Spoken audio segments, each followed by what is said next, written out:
いや、最高最高最高最高最高。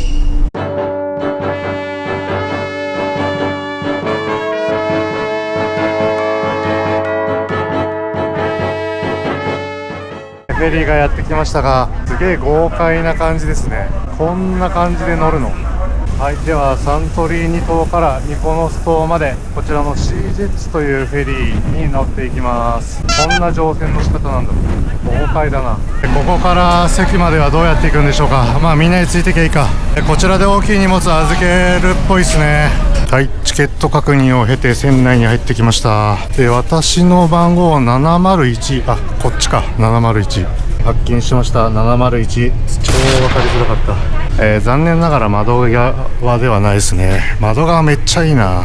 シートピッチは十分ありますね。席も結構革製でいい感じです。で、このサントリーニ島からミコノス島へのフェリーなんですけど、私はですね、この真ん中にあるフェリーホッパーというアプリで取りました。で、料金が 89.2 ユーロでした。で、全然気づかなかったけど、もう出港してましたね。船内にはこのような売店もありますね。ただ飲み物ですら値段が書いてないので怖い。そして先頭に来てみました。海が青いですね。めちゃめちゃ青い。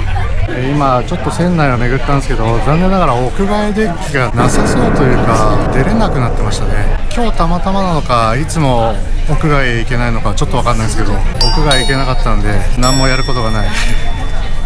おとなしく寝てようかな。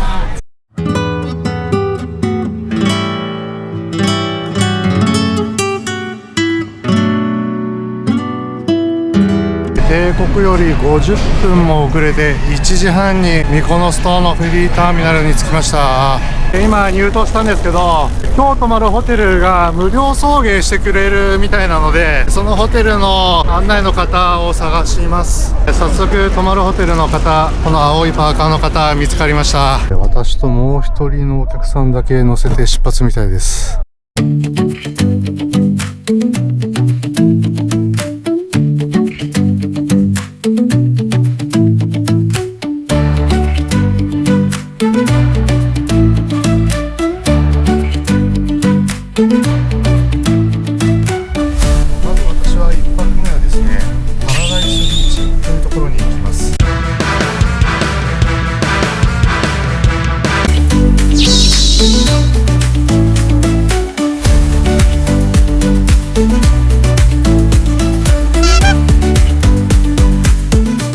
今1時53分なので、20分ぐらいで着きましたね。今日当宿するのはですね、パラダイスビーチリゾートっていうホテルになります。チェックインしようと思います。チェックインしました。ルームツアーします。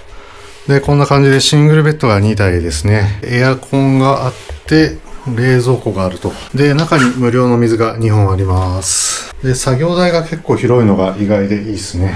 特に窓からの眺望って感じはないですね。で、クローゼットはあって、セーフティーボックスがあります。で、水回りになります。こんな感じで狭いですけど、アメニティは石鹸が2つですね。で、トイレとシャワーって感じで、シャワーとかボディジェルは特になさそうですね。で、Wi-Fi の速度は結構出てます。で、ただパスワードなしなんでセキュリティ面が怖いです。こちらのですね、ミコノス島のパラダイスビーチ沿いにあるパラダイスビーチリゾートというホテルになります。こちらに1泊します。1泊朝食付きで9366円になります。ではですね、この辺を散策してみようと思います。最近宿1泊だけっていうのが続いてて、1泊だけで移動すると疲れますね。荷物が軽かったらそうでもないと思うけど、1泊続きでなんか疲れたんで、今日はもうこの辺でゆっくりしようかなと思います。部屋を出たところからのミコノス島パラダイスビーチの様子はこんな感じですね。向こうヤシの木っぽいものが生えてていい感じですね。そしてレセプションの目の前にはパラダイスビーチクラブですね。で、噂によると夜になるとめちゃくちゃ大音量でチャラい音楽を流すそうです。今ハイシーズンじゃないからどうかわかんないけど、めちゃくちゃ広かった。こんなに席あるんだ。で、目の前にはビーチですね。で、やっぱり10月ともなると結構涼しいから海入ってる人は少ないですね。水温だけ一応チェックしようかな。当然冷たい。で、今太陽が雲に隠れちゃってるから分かりづらいけど、でもそこそこ水きれいかも。結構透明度ありますね。こういったショップもありますね。ビーチグッズとかそういうのが売ってるのかな。今2時48分という中途半端な時間なんですけど、腹減ったんでなんか軽く食おうと思います。パッとメニュー見た感じそんな高くないような気がする。ムサカ11ユーロですからね。中途半端な時間だからとか言いつつ、ビールとあとチーズバーガーを注文しました。腹減ったんですいません。こんなめちゃくちゃいい席です。そこのビーチベッドは当然有料ですね。前の方の席が25ユーロで後ろの方が20ユーロってその辺に書いてありました。まずはギリシャでめちゃくちゃ有名なビールですね。ミトスってやつです。サントリーニ島ではロカレストランとかこれ売り切れだったんですよね。やっと飲みたかったビールを飲める感じになります。グラス、キンキンに冷えたグラスも一緒に持ってきてくれました。ではミトスいただきます。キンキンに冷えてる。もうそれだけでうまいわ。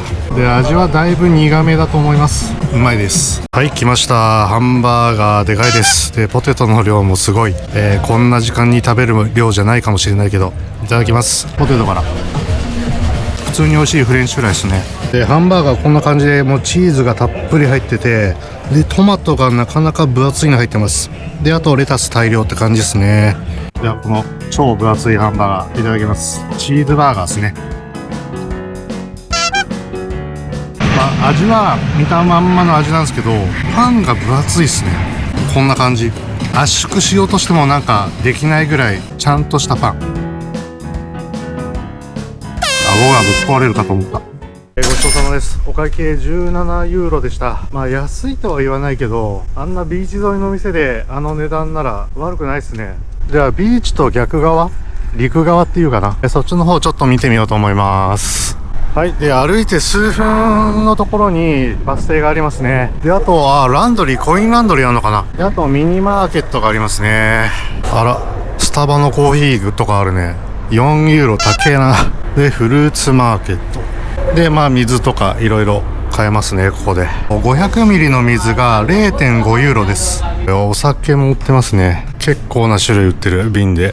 そして隣にはランドリー、コインランドリーがある。でバス停とかミニマーケットとかランドリーの隣に、ここにもピザ屋さんとかファーストフード店があったっぽいんだけど、潰れちゃったのかな。それかハイシーズンだけなのかもしれないですね。パラダイスビーチ周辺はもうこれぐらいしかなさそうですね。ちょっと歩けば他にもあるかもしれないですけど、もうこんなもんですね。ホテルの部屋に戻ってきました。思ってた以上にやることないっすね。海にもちょっとこの肌寒い時期なんで入らないので、そうなるとあんまやることないですね。ちょっと部屋の中でゆっくりしようと思います。はい、夜になりましたが、チャラい音楽が大音量で流れてます。それよりも何よりも夜景が綺麗ですね。めちゃくちゃ綺麗。向こうの方めちゃくちゃ寒いですねさっき雨降ってたからっていうのもあるんでしょうけど、めちゃくちゃ寒い。この時期にこのチャラい音楽ではしゃいでる人いるんですかね。ということでチャラいところに来てみましたが、どんな感じだろう。全然人いねえ全く人いないけど、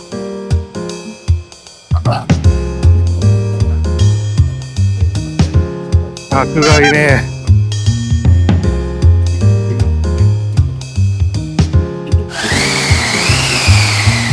ということで、イビザ島に対抗しようとしてるパラダイスビーチなんですが、誰一人いませんでしたマジで店員しかいなかった。ということで、私も特に何もせず部屋に戻って今日は休もうと思います。おやすみなさい。おはようございます。10月8日水曜日朝8時38分になります。朝食付きなのでホテルの朝食をいただきます。ビュッフェ形式なんだ。いいっすね。めっちゃ豪華じゃん。コーヒーに水、オレンジジュースでシリアル系でフルーツですね。この辺がソーセージ、ベーコン。いいっすね。目玉焼き。スクランブルエッグもありますね。でゆで卵、チーズ、ハムで野菜。こっちにもフルーツあった。でこれがパン系ということで、いや素晴らしいですね。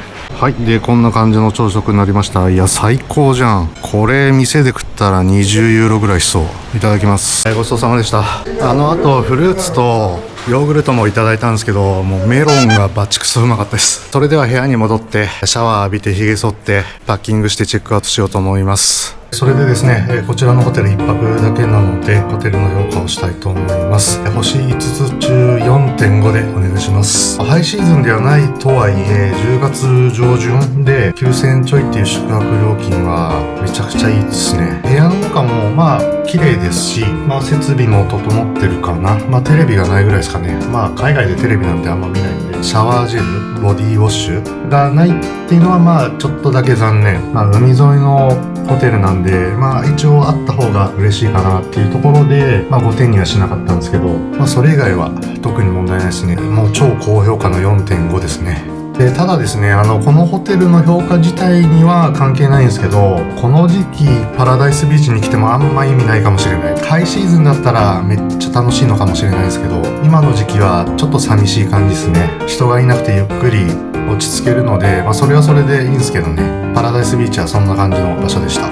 で、それでこの後なんですけども、ミコノス島を離れるわけではなくてですね、ここからまたホテルチェンジです。ミコノスタウンというミコノス島の中心地になるのかな。そちらの方でまた宿を取っているので、ミコノスタウンの方にこの後移動する形になります。今ホテルチェックアウトしました。昨日もちょっとチラ見したバス停行って、そこからミコノスタウンへ向かいます。ちなみにこのホテル空港とか港までは帰りも多分無料で送迎してくれるっぽいですね。ハイシーズンでもやってるかどうかはちょっとわかんないですけど、素晴らしいサービスですね。で、ホテルの部屋を出てから本当に2分ぐらいで着きますね、バス停では。バスが来るのを待ちたいと思います。12時半発のバスが12時32分にようやく来ました。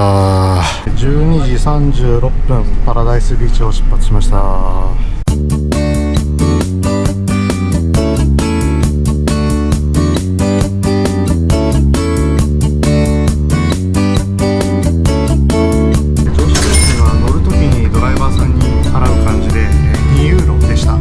12時50分にミコノスタウンのファブリカっていうバスターミナルに着きました。この辺ですね、めちゃくちゃ賑やかですね。パラダイスビーチとは全然違います。この辺楽しそうなんで散策したいんですけど、まずは大きい荷物あるんで、今日から泊まるホテルへ行きます。歩いて16分ぐらい、今ホテルへ向かう道中なんですけど、いやー素晴らしい景色が見れます。上り坂で結構疲れたけど、これは癒されます。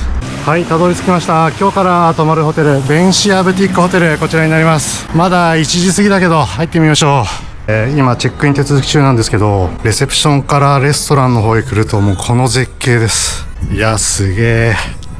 いやーいいホテル泊まっちまったな。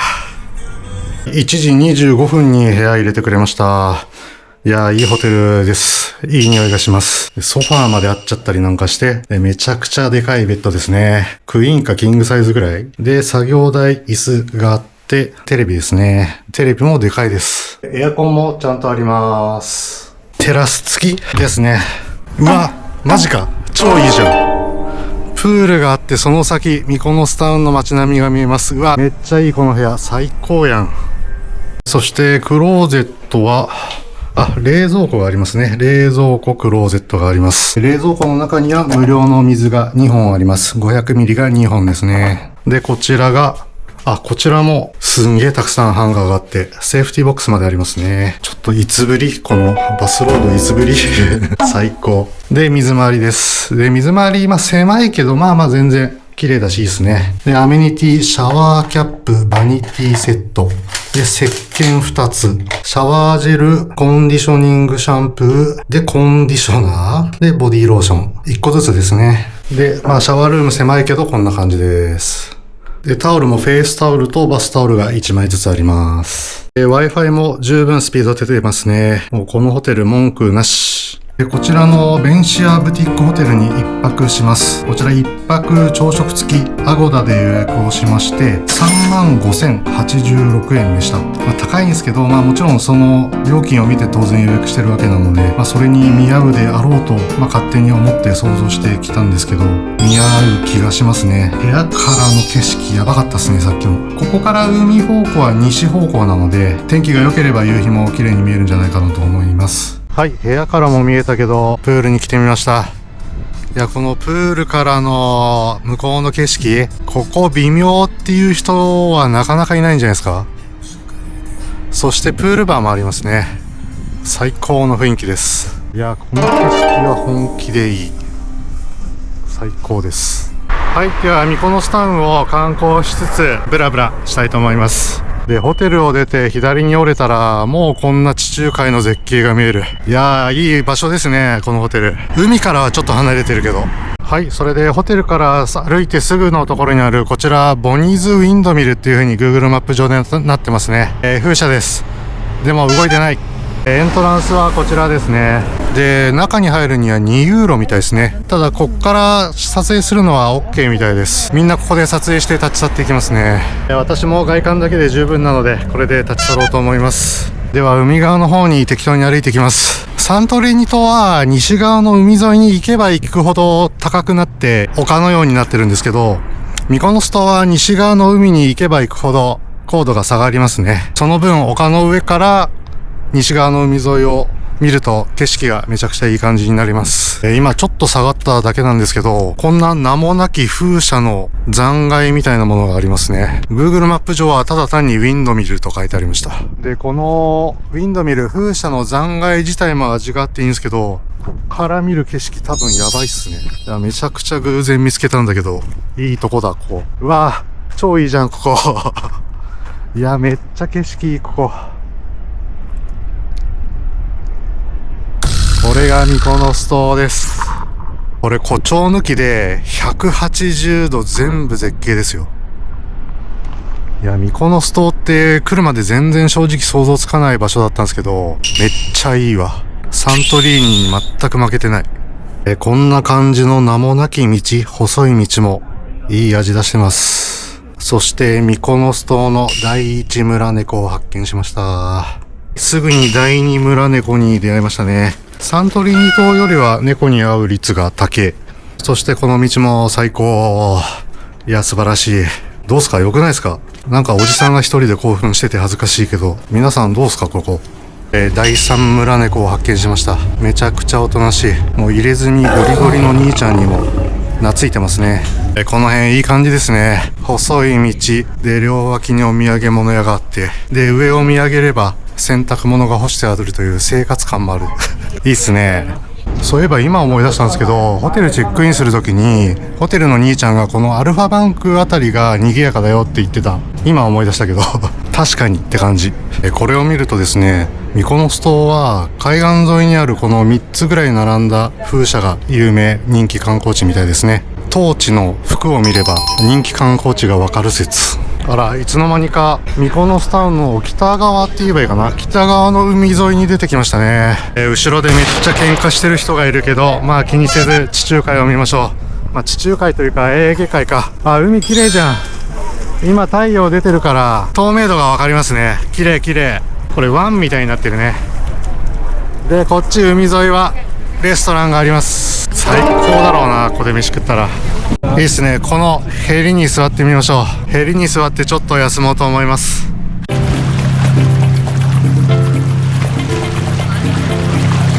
いやー、こんな感じですよ。最高ですね。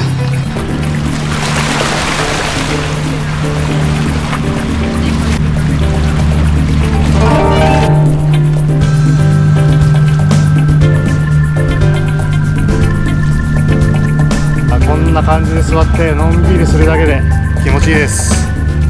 今度は南側にまた適当に歩いていこうと思います。そしてこの湾のところにあるちっちゃい建物の青ドームがまたいいっすね。いやー、綺麗ですね。そしてこの青ドームの裏手にあるこちらがオールドポートになります。昔はメインで港として使われてたんでしょうね。ちなみにこのオールドポートから今多くのフェリーが停泊してるニューポートまでフェリーバスが出てるんですよね。今言ったフェリーバスはシーバスっていうみたいですね。ニューポートまで2ユーロで行ってくれます。時刻表はこんな感じです。およそ30分に1便ですね。で、なのでミコノスタウンの中心地からオールドポートまで歩いて、そこからシーバスでニューポートへ行くっていうのはいい方法です。で、この辺はブルーじゃなくて赤、オレンジ色、赤かのドームもありますね。これはこれでいいですね。はい、そして海沿いに立つこちらがですね、パラポルティアニ教会というギリシャ正教会だそうです。今裏手に回ってきました。パラポルティアニ教会は15世紀に建造されて17世紀に完成したそうです。聖母マリアに捧げられた聖教会ということですね。パラポルティアニとはギリシャ語で門の聖母という意味になるそうです。そしてこちらのパラポルティアニ教会のすぐ隣のこちらがミコノスキャッスル、ミコノス城だそうです。今はご覧の通り崩れちゃってるんだと思うんですけども、以前は防衛施設、島の防衛施設として機能していたそうです。ミコノス城こんな感じです。結構どこでも歩いていいみたいな感じになってて、ちょっと私も登っちゃいました。はい、再びこんな細いたまんない道通って南の方へ行きます。お土産物屋がたくさん並んでるんですけど、この冷めた感情しか持ち合わせてない私がウィンドウショッピングちょっと楽しいって思ったのめちゃくちゃ久々かも。ミコノス島いいっすよ。こちらのお店でですね、この T シャツを衝動買いしてしまいました。でも15ユーロです。安いですよね、15ユーロ。円安がだいぶ痛いけど15ユーロは安いな。はい、で再び海沿いに出てきたんですけど、こちら Google マップ上で夕日のビューポイントとされてますね。なんかリトルベニスとかって書いてあったりしました。ここから夕日を見るのもいいんでしょうね。でそしてここから左に目を向けると、おそらく一番ミコノス島で有名な風車群ですね。思いっきり逆光で申し訳ないんですけども、こちらが有名な風車群、カトミリの風車っていうみたいです。なるべく逆光にならない向かって右側にやってまいりました。こんな感じですね。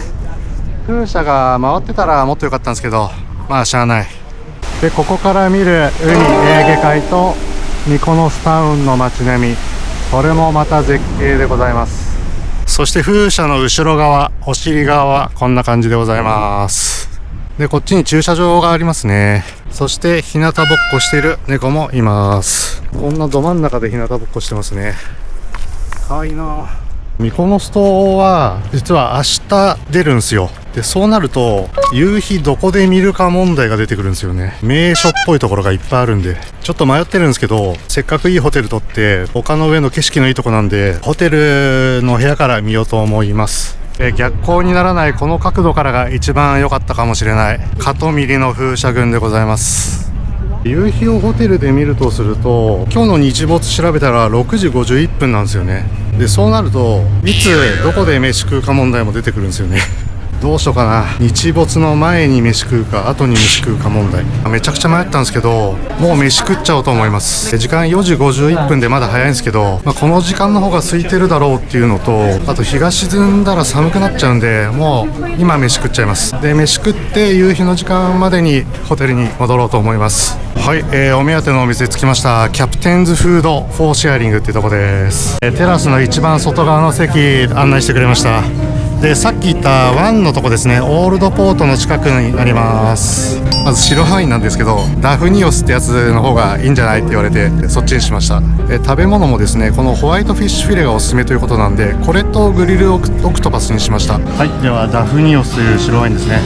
量はそんな多くはないけどいただきます。だいぶ辛口ですね。正直そこそこですね。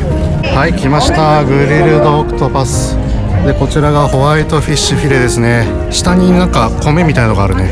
いただきます。ではまずグリルオクトパスからいただきます。こ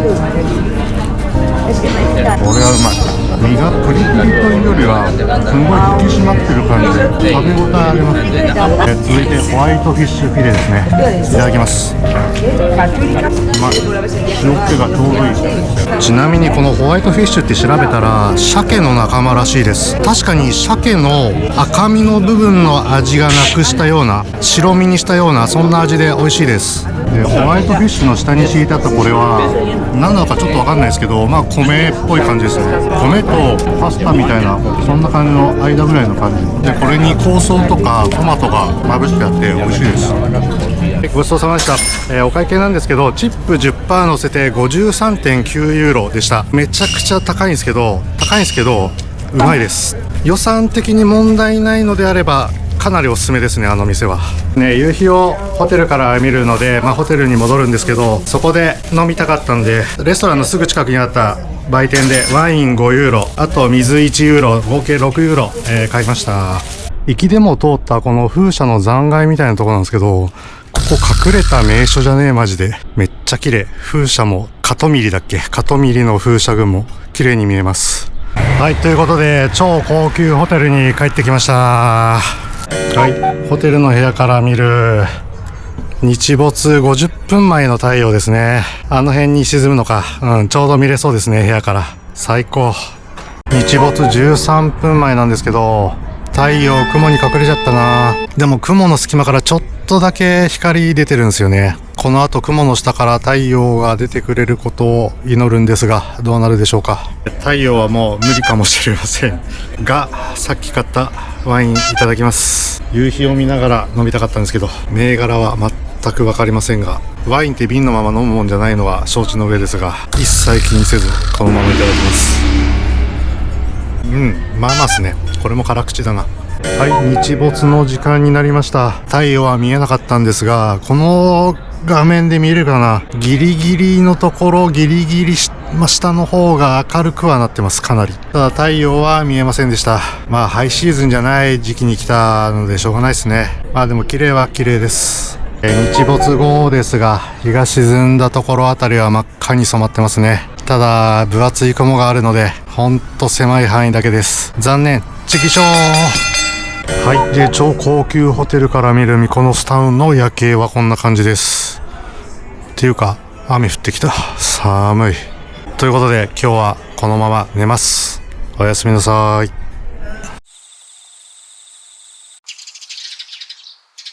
おはようございます。10月9日木曜日朝8時23分になります。朝食付きなのでホテルの朝食をいただきます。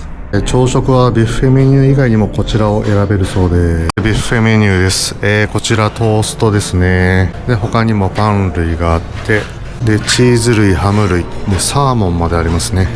で野菜でシリアルがあって、ゆで卵、ソーセージ、ベーコン、またパン類ですね。そしてたっぷりのフルーツがあります。そして飲み物もありました。水とオレンジジュースかな。はい、朝食はこんな感じになりました。でエッグベネディクトを頼んで、ビュッフェからはこんな感じで取りました。いただきます。そしてこの朝食はこんな素晴らしい景色を見ながらいただけます。さすが高級ホテルです。はい、ごちそうさまでした。エッグベネディクトがバチクソうまかったです。あとメロンがうまかったです。ミコノス島ってメロンうまいんですかね。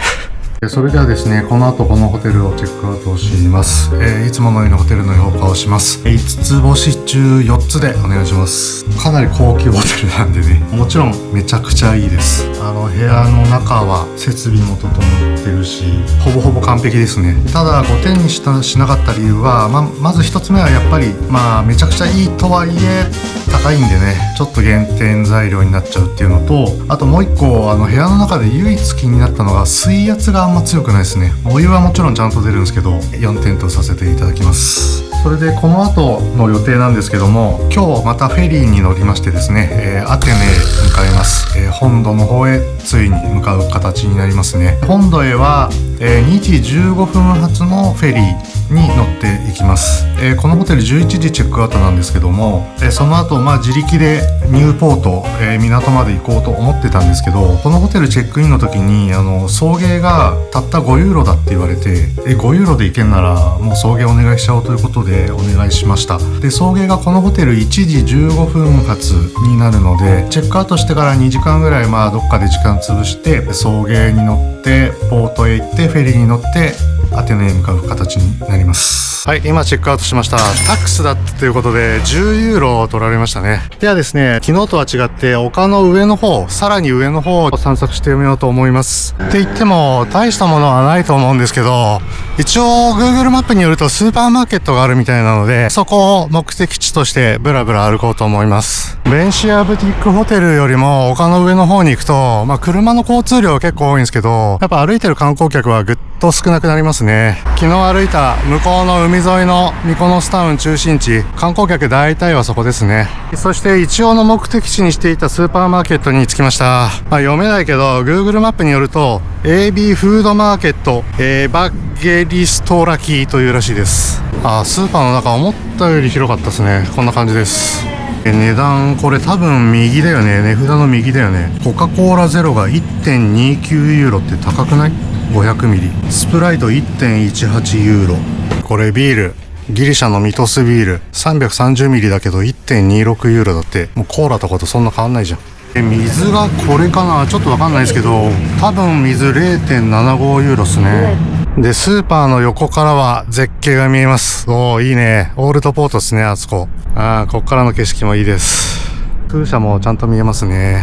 やることないのでホテルに戻ってきました。ホテルのプールサイドでちょっとゆっくりしようと思います。こんな最高のプールサイドなのに、人があんまいないんですよね。ハイシーズンじゃないから。いや、最高だ。もともとは1時15分の予定でしたが、1時半に送迎の車乗り込みました。自分一人だけだとは思わなかった。快適です。1時37分にニューポートに着きました。車でたった7分で着きましたね。そこにあるブルースターフェリー、多分私が乗るのはこれっぽいです。で、このミコノス島からアテネのピレウス港まで行きます。予定では5時間45分かかるんですけど、料金は58ユーロでした。はい、それでは乗船してきます。荷物置き場はこの車とか入場する方に行けって話なんで、こっちに来ました。はい、では大きい荷物預けたので改めてエントランス入ってきます。私の席 ATS4 なので一つ上かな、分かりづらいな。7階かな。ありましたね。 ATS4 の私501なので一番前じゃん。すげえな。なんか豪華な感じで人全然いないけど、席の後ろ側に番号がありましたね。501、ここで間違いなさそうです。やった。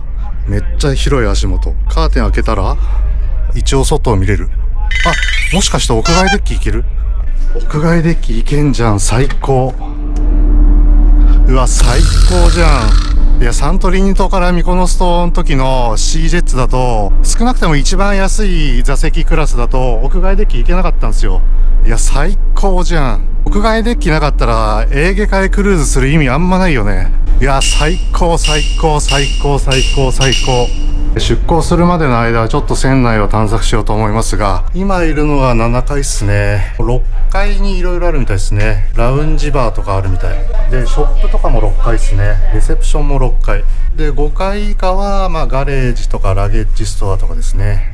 で、今の私がいる7階はこんな感じで、私の席がここになりますかね。で、なんと個室もあるみたいですね。個室、私はここになります。ではさっきの6階に下がってみましょう。カフェですね。パンが売ってます。酒も売ってますね。おそらくここがレセプションになりますね。で、 ATM があって、で、ショップですね。今いる6階の地図がありまして、ここにもカフェバーあんのかな。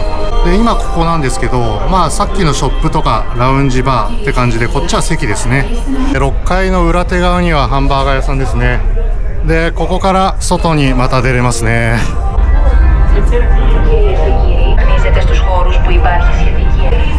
6階の後ろ側のデッキになります。やっぱ屋外デッキがないとね。で、屋外デッキからも6階から7階に行けますね。カフェっぽいのがありますね。最高じゃん。いや、5時間45分のそこそこ長い航路なんですけど、もう十分楽しめそうです。で、さっき私が最初に屋外に出てきたところに戻ってきた感じですね。いや、最高最高最高。やっぱ屋外デッキないとダメだって、シージェッツさんよ。はい、ということで私の席に戻ってきましたが、めちゃくちゃ空いてんな。もう一番前の席だからもう足伸ばし放題っすわ。もう24時間入れるわ。はい、ミコノス島からアテネのピレウス港へのブルースターフェリーですね。2時16分出港しました。予定2時15分だったんで、ほぼほぼ定刻通り出発しました。ミコノス島のニューポートですね。ニューポート出港です。で、あちらに見えるのがミコノスタウンの中心地ですね。で、地中海って青いっすよね。めちゃくちゃ濃いネイビーって感じで、サントリーニ島もそうだったけど、豪華なクルーズ船もたくさん止まってます。いやー、エーゲ海クルーズですよ。ミコノス島がどんどん離れていきます。当たり前だけど。いやー、ミコノス島いいとこでした。サントリーニ島と遜色ないですね。全然遜色ないです。ピピレウス港に着くまでに途中で2カ所寄るんですけど、ここがティノス島というところですね。私すいません、恥ずかしながら今まで知らなかったんですけど、ティノス島も結構栄えてますね。海沿いに建物がびっしりです。いつかエーゲ海の島々いろいろ回ってみたいですね。定刻は3時ですが、3時4分にティロス島を出港しました。今んとこ順調に行ってますね。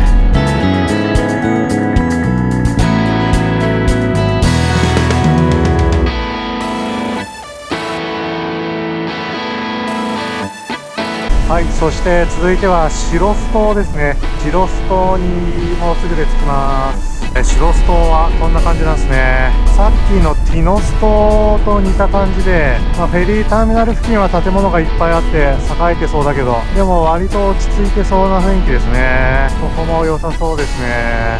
シロス島も全然今まで知らなかったけど、建物ぎっしり詰まってますね。定刻は4時でしたが、4時12分にシロス島を出港しました。ここからピレウス港まではノンストップになります。4時間ほどでピレウス港に着く予定です。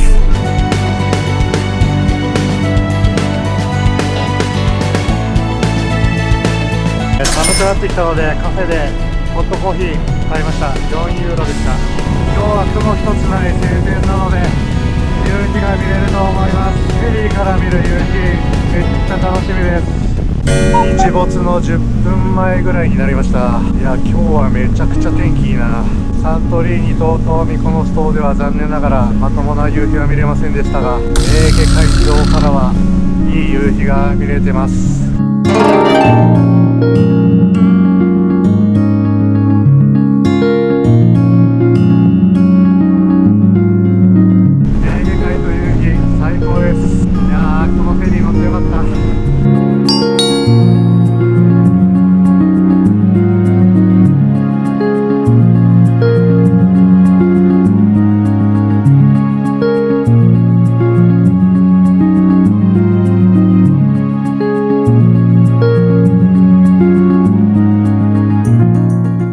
もうすぐアテネのピレウス港に到着です。8時15分下船開始になりました。予定では8時着だったんで15分遅れぐらいですね。